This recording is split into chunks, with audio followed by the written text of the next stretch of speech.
하나님 말씀은 출애굽기 9장 1절에서 7절까지만 우리 함께 읽겠습니다. 출애굽기 9장 1절에서 7절입니다. 여호와께서 모세에게 이르시되 바로에게 들어가서 그에게 이르라. 히브리 사람의 하나님 여호와께서 말씀하시기를 내 백성을 보내라. 그들이 나를 섬길 것이니라. 내가 만일 보내기를 거절하고 억지로 잡아두면 여호와의 손이 들에 있는 내 가축과 곧 말과 나귀와 낙타와 소와 양에게 더하리니 심한 돌림병이 있을 것이며 여호와가 이스라엘의 가축과 애굽의 가축을 구별하리니 이스라엘 자손에게 속한 것은 하나도 죽지 아니하리라 하셨다 하라 하시고 여호와께서 기한을 정하여 이르시되 여호와가 내일 이 땅에서 이 일을 행하리라 하시더니 이튿날에 여호와께서 이 일을 행하시니 애굽의 모든 가축은 죽었으나 이스라엘 자손의 가축은 하나도 죽지 아니한지라. 바로가 사람을 보내어 본즉 이스라엘의 가축은 하나도 죽지 아니하였더라. 그러나 바로의 마음이 완강하여 백성을 보내지 아니하니라. 아멘. 기도하시겠습니다. 하나님, 이 밤에 말씀을 통해서 찾아오시는 그 하나님을 만나기를 원합니다. 그 하나님을 만남으로 우리가 누구인가를 알게 되고 또 하나님을 더 깊이 알아감으로 하나님을 더 바라보고 신뢰할 수 있는 복된 시간 되게 하여 주옵소서. 예수님의 이름으로 기도드렸습니다. 아멘. 할렐루야. 이 밤에 말씀을 통해서 하나님을 만나는 귀한 시간 되시기를 바랍니다. 오늘 말씀의 내용은 애굽에 내린 5번째 재앙에 관한 내용이에요. 지금까지 4번의 재앙이 내렸죠. 그리고 앞으로 이제 6번째, 7번째, 그 다음에 8번째, 9번째, 10번째 재앙이 임하게 될 것입니다. 사실은 이 10가지 재앙은요, 애굽의 신들에게 내리는 하나님의 심판이고 재앙이라 할 수 있습니다. 자, 여러분, 애굽 사람들이 불러지는 신은 스스로 있는 존재입니까? 사람이 만든 그런 신입니까? 사람이 만든 거죠. 그래서 우리가 사람이 만든 신을 뭐라고 부르죠? 우상이래요. 우상이라고. 하나님만이 유일한 참신이시고 하나님만이 스스로 존재하시는 분이시죠. 그러니까 나머지는 여러분 사람이 만든 신이니까 진짜입니까? 가짜입니까? 가짜예요. 근데 사람들은 그것을 모르고요, 마치 진짜인 것처럼 진짜 스스로 있는 능력 있는 신으로 착각하면서 그 신들을 섬기고 있는 거죠. 그 신들을 섬김으로 말미암아 진짜 참신이시고 진짜 우리의 진정한 예배와 경배를 받으신 하나님을 예배하지 못하는 그런 일이 일어난다는 거예요. 여러분, 그 일식이란 게 있지, 일식. 태양이 얼마나 큽니까? 근데 달 때문에 태양빛이 가름으로 말미암아 잠깐 동안 지구가 캄캄해지는 현상을 일식이라 하지 않습니까? 마치 이 가짜 신, 즉 우상 때문에 진짜 신이신, 참신이신 하나님을 우리가 예배하지 못하는, 하나님을 섬기지 못하고 하나님께 나오지 못하는 그런 현상이 일어나고 있다는 거예요. 그래서 하나님 어떻게 하십니까? 하나님을 예배하고 하나님께 나오게 하여 인간이 만든 가짜 신, 즉 우상을 어떻게 합니까? 제거하는 거죠. 그래서 하나님이 참신이시고 우리가 지금까지 우리가 만든 신을 섬겼던 어리석은 삶을 살았구나. 이제부터 하나님을 섬겨야겠다. 그런 회개와 그런 돌이키는 삶을 살도록 하게 하여 애굽에 재앙을 내리게 된 것을 보게 되는 거죠. 애굽 사람들뿐만 아니라 우리도 마찬가지라고. 우리가 살다 보면 하나님을 진정한 예배와 경배 대상으로 섬겨야 됨에도 불구하고 때로는 우리 스스로가 우상을 만들지 않습니까? 우리가 스스로가 여러분. 그래서 하나님을 섬겨야 될 자리에 우리가 원하는 거, 우리가 좋아하는 거, 그런 것들을 그 자리에 놓고 있음으로 말미암아 그것들이 우상이 되는 경우 있죠, 여러분. 때로는 물질이 그렇게 될 수 있고요, 명예가 그렇게 될 수도 있고, 권력이 그렇게 될 수 있고, 세상의 인기가 될 수가 있죠. 근데 만약에 그런 것이 우상이 되면 그 우상 때문에 하나님을 볼 수 있습니까? 못 봅니까? 못 보는 거예요, 여러분. 하나님께 나가는데 걸림돌이 되는 겁니다.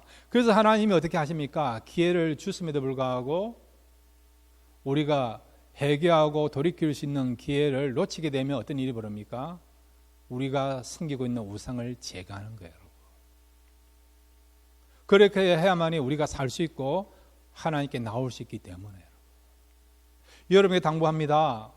혹시라도 살다가 하나님보다 더 사랑하는 거, 하나님이 있어야 될 그 자리에 다른 것을 두고 있다 그러면 빨리 정리할 수 있는, 제거할 수 있는 저와 여러분 되시기를 바랍니다.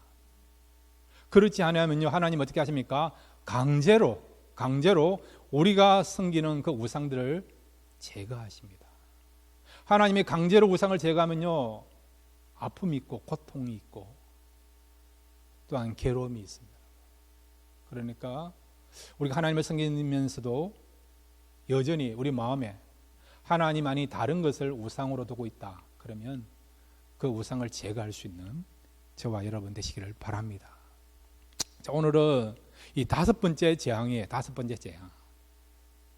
이 다섯 번째 재앙은 뭐냐니까 가축들에게 임하는 전염병이에요. 전염병. 지금까지 여러분 이 재앙들은 애굽에 있는 신들을 심판하는 내용이었습니다. 라일강이 그렇고, 그 다음에 개구리가 그렇고, 이가 그렇고, 지난주 살펴본 파리가 다 애굽 사람들에게 신들이에요. 뿐만 아니라 이 가축들도 애굽 사람들에게는 신적인 존재입니다. 그래서 하나님께서 애굽 사람들이 사랑하는 우상을 섬기는 가축들에게 지금 재앙을 내리는 것이죠. 그래서 오늘 이 다섯 번째 재앙, 이 가축들에게 임하는 이 전염병, 돌림병이라 했는데 전염병이거든요. 이 전염병을 통해서 우리에게 주시고자 하는 교훈을 두 가지만 생각하겠습니다. 첫 번째로 한번 따라해 주시기 바랍니다. 말씀을 믿어야 한다. 말씀 믿으시기를 바랍니다. 말씀을 왜 믿어야 됩니까? 1절 같이 읽겠습니다. 시작. 여호와께서 모세에게 이르시되 바로에게 들어가서 그에게 이르라. 히브리 사람의 하나님 여호와께서 말씀하시기를 내 백성을 보내라. 그들이 나를 섬길 것이니라. 아멘. 내 백성을 보내라. 그리고 그 백성들이 나를 섬길 것이다. 이 말씀이 이루어졌습니까? 안 이루어졌습니까? 이루어졌죠. 내 백성을 보내라는 것은 출애굽을 시키라는 거예요. 이 말은 내 백성들을 출애굽시키게 할 거다. 애굽에서 해방하게 되고 애굽에서 나가게 될 것이다. 그 말씀이에요. 이미 우리는 알고 있어요, 여러분. 지금으로부터 3,500년 전에, 기원전 초월은 500년 전에 이스라엘 사람들이 애굽에서 430년간 노예 생활하다가 모세 때에 애굽을 탈출한, 그래서 출애굽이 완성된 것을 우리가 알고 있지 않습니까? 그 다음에 그들이 출애굽을 해서 어디로 갔습니까? 가나안 땅에 들어갔죠. 그곳에서 하나님을 섬기고 하나님을 예배하기 위하여 성전을 지은 거 우리가 알고 있지 않습니까? 그러니까 하나님 말씀대로 내 백성들을 어떻게 해요? 출애굽시키고 그 다음에 내가 지시한 땅에 가서 그들이 예배하게 될 것이다. 이 말씀이 이루어지게 된 거예요, 여러분. 그래서 우리가 말씀을 믿는 겁니다. 여러분, 하나님의 말씀을 믿으시기를 바랍니다. 왜 믿어야 되느냐?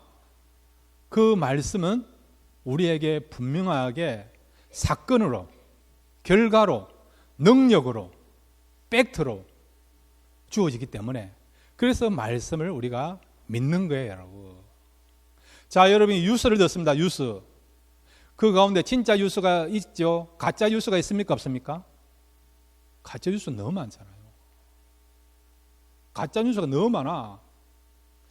일어나지 아니한 일인데 불구하고 마치 일어난 것처럼 사람들의 관심을 끌기 위해서 가짜 뉴스들이 얼마나 많이 있습니까?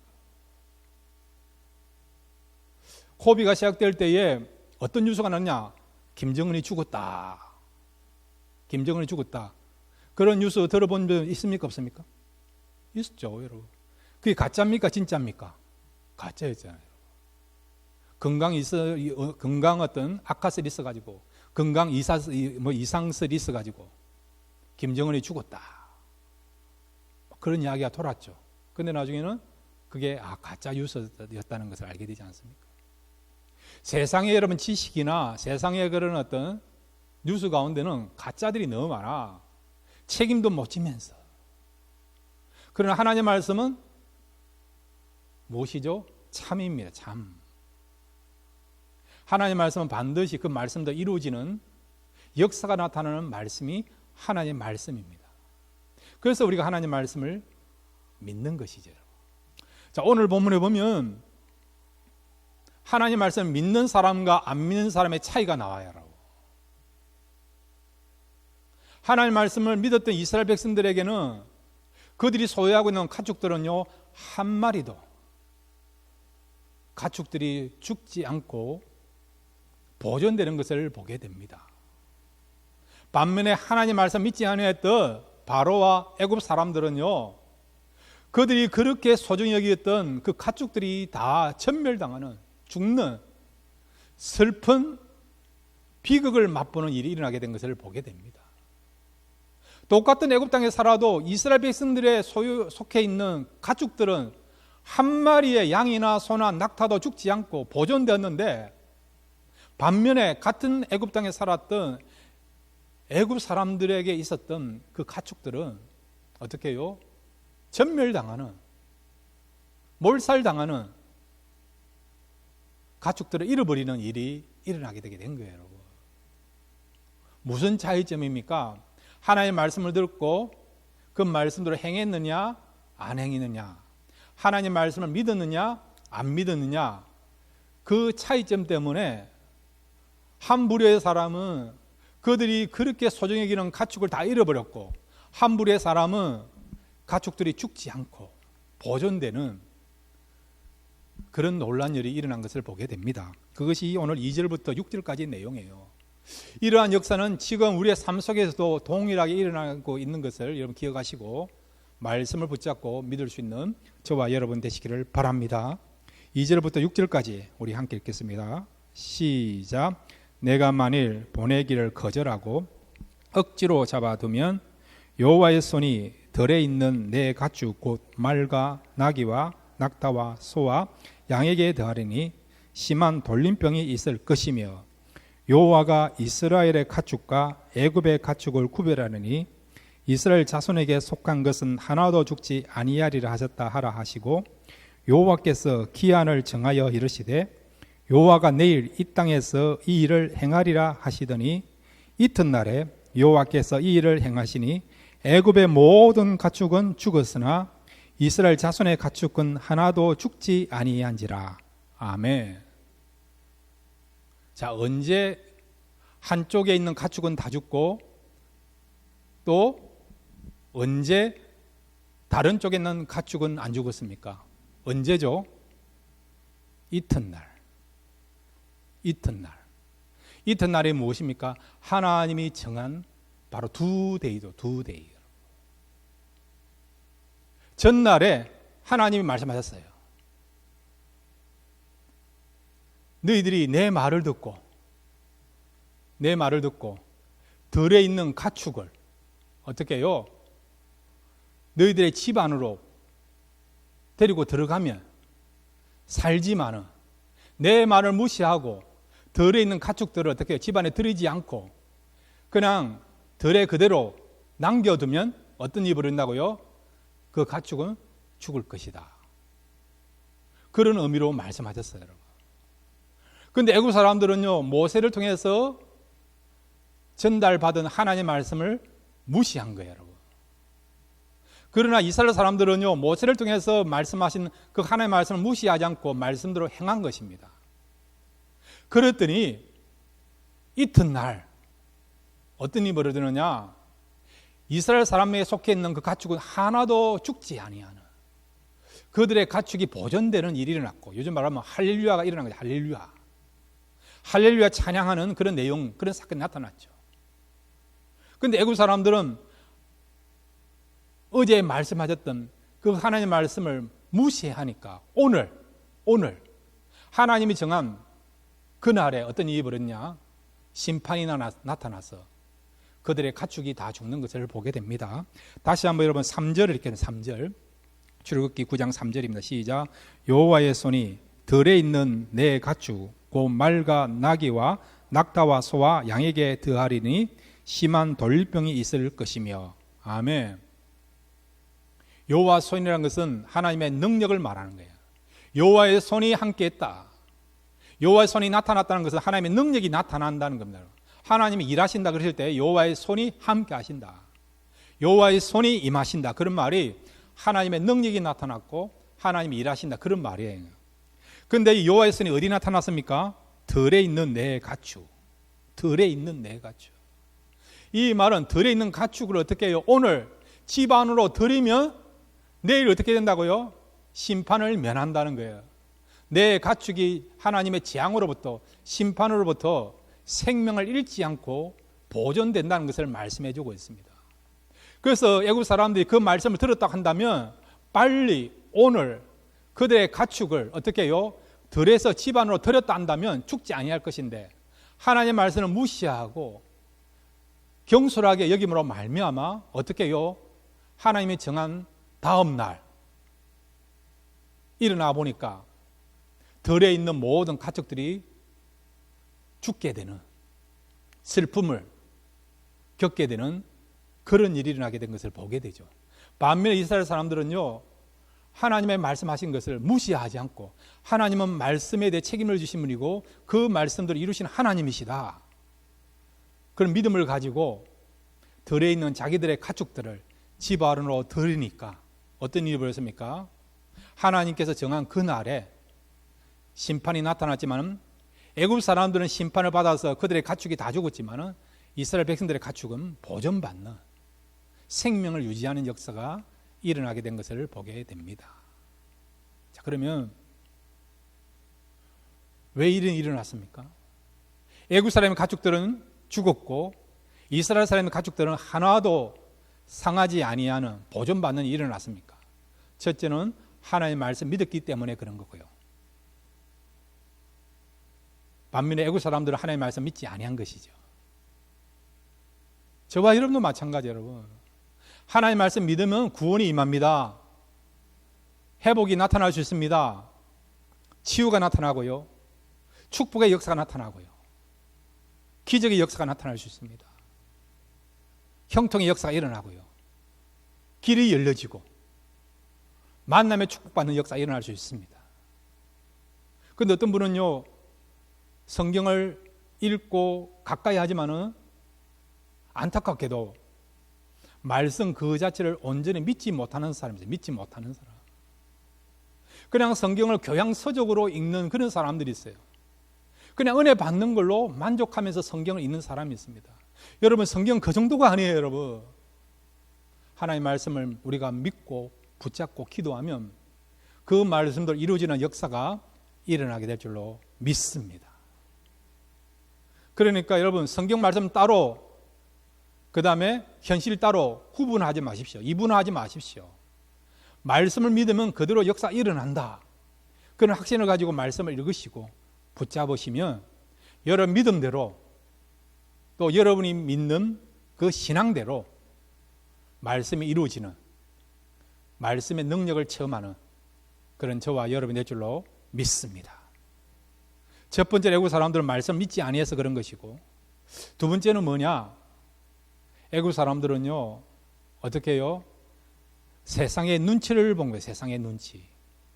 바로의 눈치를 보았고요, 다른 사람들의 눈치를 본 것입니다. 때로는 우리가 살다 보면 사람과 사람 사이에 눈치를 보지 않습니까? 내가 하고 싶어도 다른 사람의 가족원들의 주변 사람 눈치를 살피지 않습니까, 여러분? 만약에 어떤 행동을 했을 때에 다른 사람들이 허용한다 그러면 할 수 있지만은 다른 사람들이 허용하지 않고 눈을 흘겨본다든지 안 입곱게 본다든지 비판하는 그런 눈으로 본다 그러면 안 하지 않습니까, 여러분? 안 하고 언제 하죠? 몰래 하지 않습니까? 몰래. 지금 애국 사람들은요, 바로의 눈치를 보는 거예요. 주변 사람들 눈치를 보는 겁니다. 만약에 그들이 하나님을 믿고 하나님을 신뢰한다면 말씀대로 행해야 되는 거죠. 근데 만약에요, 그렇게 했을 때에 바로의 눈 밖에 나면 어떻게 될 것인가? 그 다음에 주변 사람들이 나를 어떻게 생각할 것인가? 너는 이스라엘 사람도 아니면서 우리가 천히 여기는 그 이스라엘 사람들이 믿는 하나님을 왜 믿느냐? 그 하나님을 왜 신뢰하느냐? 그래도 우리가 섬기는 우리의 신을 섬겨야 되는 거 아니냐? 그런 이야기를 얼마 들을 수 있는 거죠.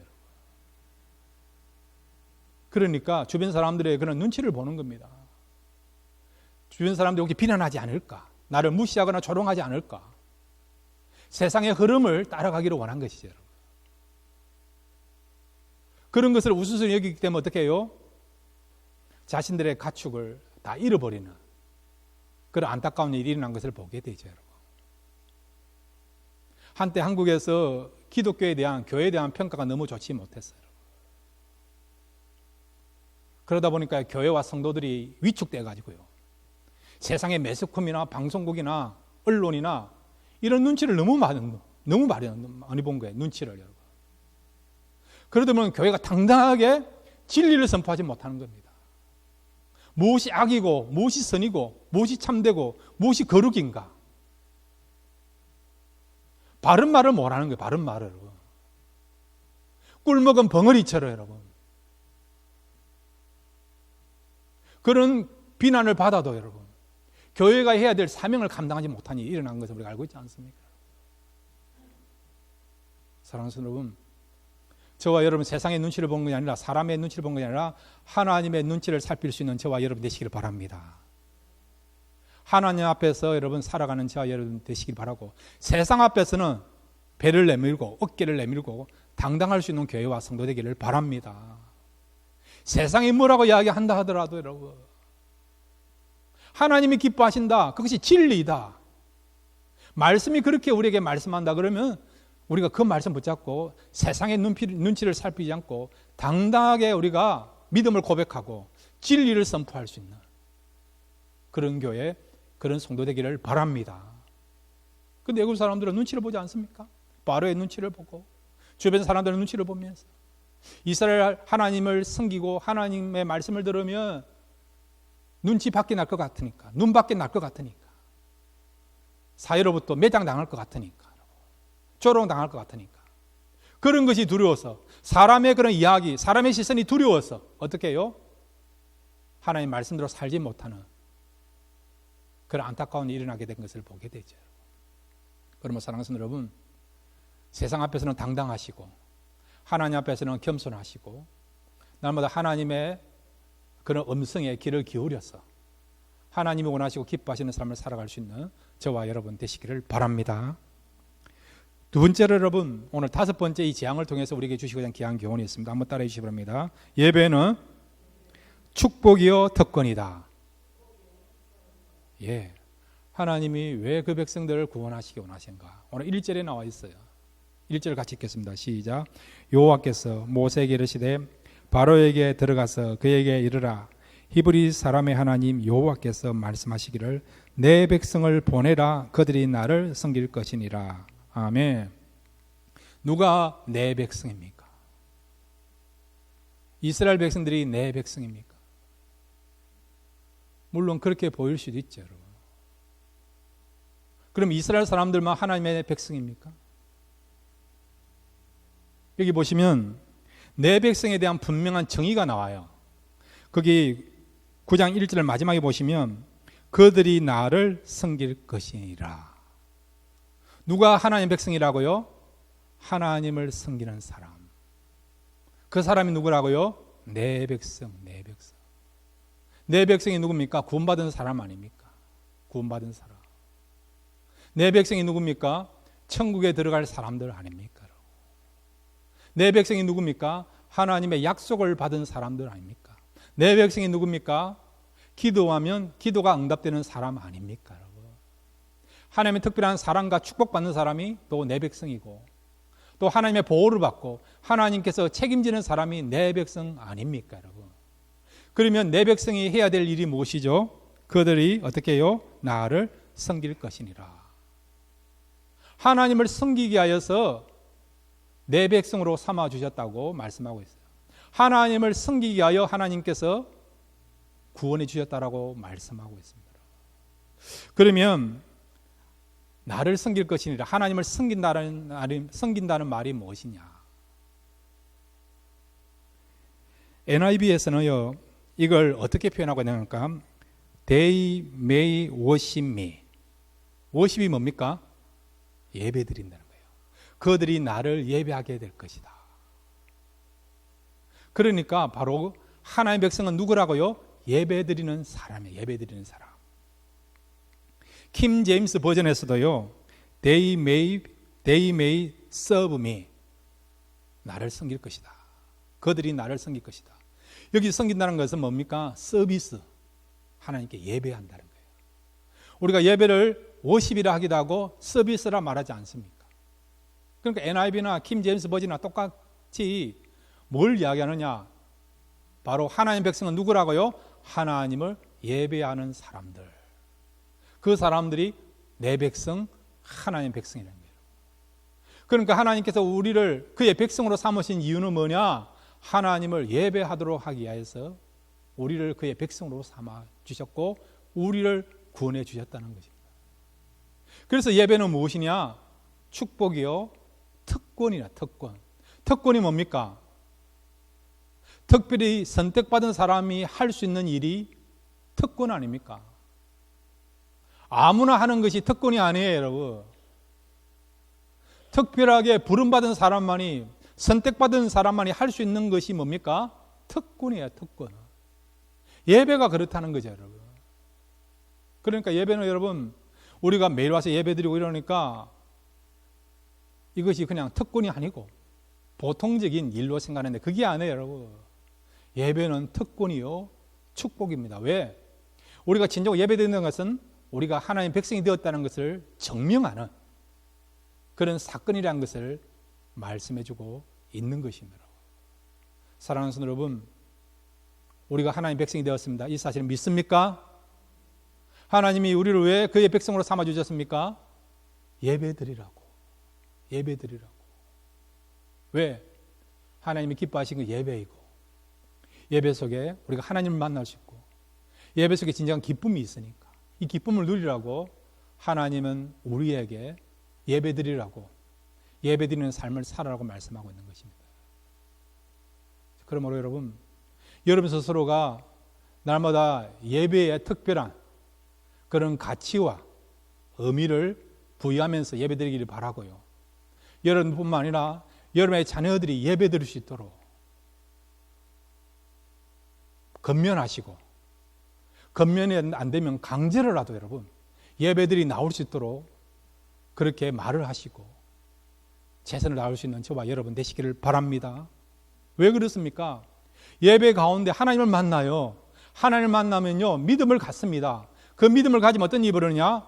구원을 받게 되고 구원받은 백성이 되는 것이죠, 여러분. 그래서 예배가 중요한 거예요, 여러분. 예배는 하나님을 만나는 가장 강력한 사건이 나타나고 통로가 되는 것이 예배입니다. 하나님을 만나면 어찌 되느냐? 하나님이 살아계시구나. 하나님이 나와 함께 계시구나. 하나님이 나의 삶의 주인이 되시구나. 그것을 예배 가운데 경험하게 되는 거예요. 그러면서 내가 하나님을 믿습니다. 하나님을 위해서 살겠습니다. 이런 신앙 고백을 하게 되는 거죠, 여러분. 여러분 자녀들이 구원받을 수 있다 그러면 우리가 무엇이라도 할 수 있는 거 아닙니까? 우리 부모가 자녀들에게 줄 수 있는 최고의 선물은 무엇입니까?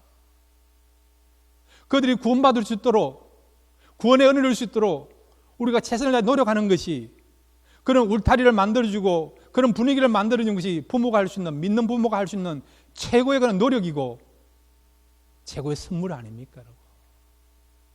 여러분의 자녀들이 모든 것을 가지고 있다 하더라도, 세상적으로 잘 나가고 성공했다 하더라도, 인정받는 삶을 살았다 하더라도 구원받지 못한다 그러면 그것만큼 안타까운 일이 어디 있습니까, 여러분? 그러므로 사랑하는 성도 여러분, 우리 믿는 부모로서 살아간다 한다면 우리가 구원받는 거 다행한 일이에요. 축복입니다. 그걸로 만족하지 마십시오. 우리의 자녀들이 구원받아서 하나님을 예배하고 하나님을 참으로 섬기면서 하나님을 인식하며 살아갈 수 있도록 그 일에 우리가 부름을 받았고 그 일에 우리가 최선을 다해야 될 줄로 믿습니다. 그래서 자녀들이 듣기 싫다 하더라도 사랑하는 아들아, 사랑하는 딸아, 내가 너희에게 가장 원하는 것은 네가 예배 자리로 나오는 것이다. 예배 드림으로써 하나님을 만나고 하나님을 만남으로 진정한 믿음을 가져서 구원받은 백성이 되기를 바란다. 여러분이 성령의 그런 음성을 듣고 정말 성령의 인도하신 가운데서 간곡하게 자녀들에게 건면하시고 말씀을 전하시며 성령이 역사하시며 여러분의 자녀들이 그 말을 듣고 예배 자리에 나와서 하나님을 만나고 또한 하나님을 나의 주님으로 나의 아버지로 유일한 믿을 수 있는 그런 분으로 고백하게 되고 인정함으로 말미암아 우리의 모든 자녀들이 구원받는 백성이 되고 하나님을 예배하는 그런 하나님의 백성이 되게 될 줄로 믿습니다. 사랑하는 성도 여러분, 우리는 예배를 드리게 하여 부름받은 하나님의 축복을 받은 그런 백성들입니다. 나마다 예배 드릴 때마다 하나님께서 나에게 이런 놀라운 특권과 은혜와 축복을 주셨구나. 그것을 여러분 다시 한번 회상하고 기억하고 감사하시는 자리가 여러분 예배입니다. 동시에 우리 자녀들에게도 이 예배의 소중성을 알고 날마다 예배를 권유하고 건면하고 그렇게 해서 그 은혜와 자녀들이 함께 예배드리는 그날을 꿈꾸면서 날마다 우리가 부모로서 주어진 그 사명을 잘 감당하는 것이 또 부모에게 주신, 특히 믿는 부모에게 주신 사명인 줄로 믿습니다.